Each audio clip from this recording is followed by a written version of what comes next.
জ্বালানি তেলের নতুন দাম কার্যকরের খবর জানাতে এই মুহূর্তে রাজধানীর পরিবাগে আছেন রিপোর্টার সানবীর রূপল এবং খুলনা নগরীর জোড়াগেট এলাকায় আছেন রিপোর্টার তানজিম আহমেদ। সরাসরি শুরুতে যাচ্ছি রূপলের কাছে। শনিবার রাত 12টা থেকে নতুন জ্বালানি তেলের দাম কার্যকর হয়েছে এবং নতুন জ্বালানি তেলের দামের হিসাবে 6 টাকা করে কমানো হয়েছে অকটেন এবং পেট্রোলের দাম, এবং ডিজেলের দাম কমানো হয়েছে 1 টাকা 25 পয়সা।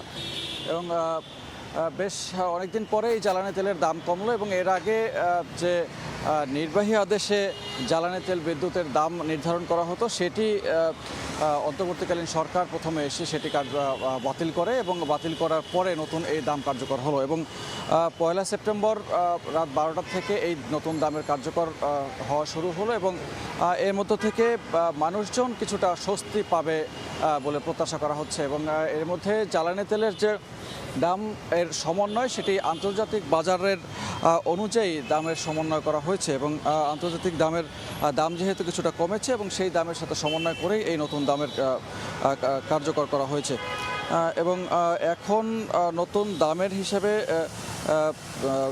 আগে 131 টাকায় অকটেন বিক্রি হলো, এখন 127 টাকায় বিক্রি হচ্ছে, এবং পেট্রোলের অকটেনের দাম 131 টাকা থেকে কমিয়ে 125 টাকা, এবং পেট্রোলের দাম 127 টাকা থেকে কমিয়ে 121 টাকা বিক্রি করা হচ্ছে, এবং ডিজেলের দাম 106 টাকা 75 পয়সা ছিল, এবং 106 টাকা 75 পয়সা থেকে কমিয়ে 105 টাকা 50 পয়সা নির্ধারণ করা হয়েছে।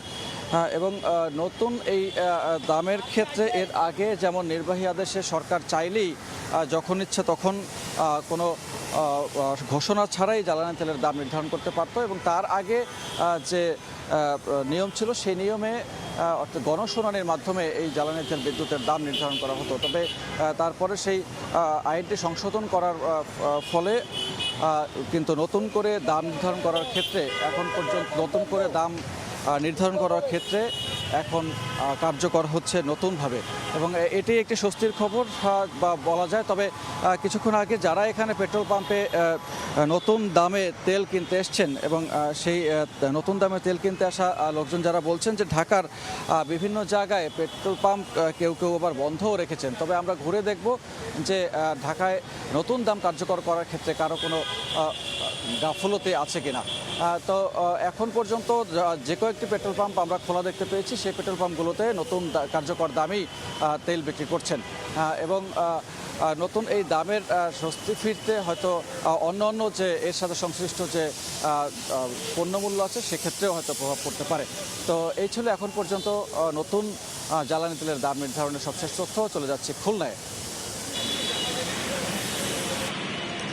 একটু পিছনে ফিরতে চাই। 2022 সালের 5 আগস্ট দিনটি ছিল শুক্রবার। সেদিন রৌদ্রোজ্জ্বল একটি দিনেও কিন্তু বিনা মেঘে বজ্রপাতের মতো ঘটনা ঘটে, অর্থাৎ জ্বালানি তেলগুলোর দাম 1 লাফে 42% থেকে শুরু করে 51% পর্যন্ত বৃদ্ধি করা হয়।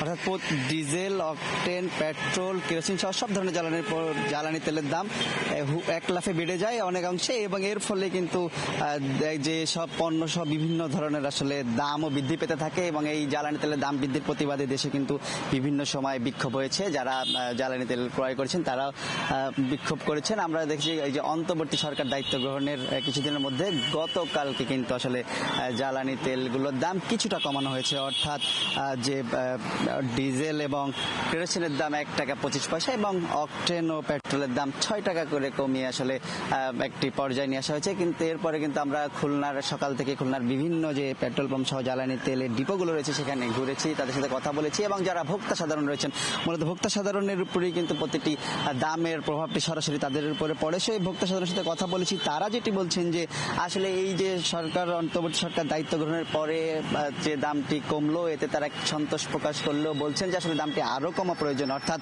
যে 1 লাফে 1 লাফে যে অনেকাংশে দাম বেড়ে গেছে সেই পর থেকে কিন্তু আসলে কখনো কয়েক পয়সা বা 1 টাকা 2 টাকা করে দাম কমেছে। এটি গতকালকে 1 টাকা 25 পয়সা এবং 6 টাকা পর্যন্ত দাম কমেছে।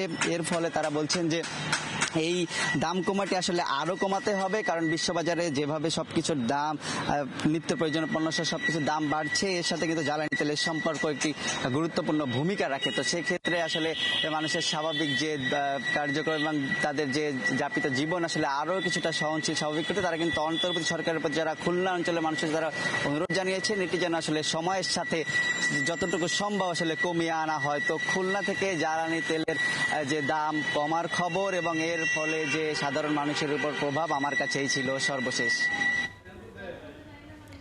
সরাসরি যুক্ত ছিলাম খুলনায়, এর আগে ছিলাম রাজধানীর পরিবাগে।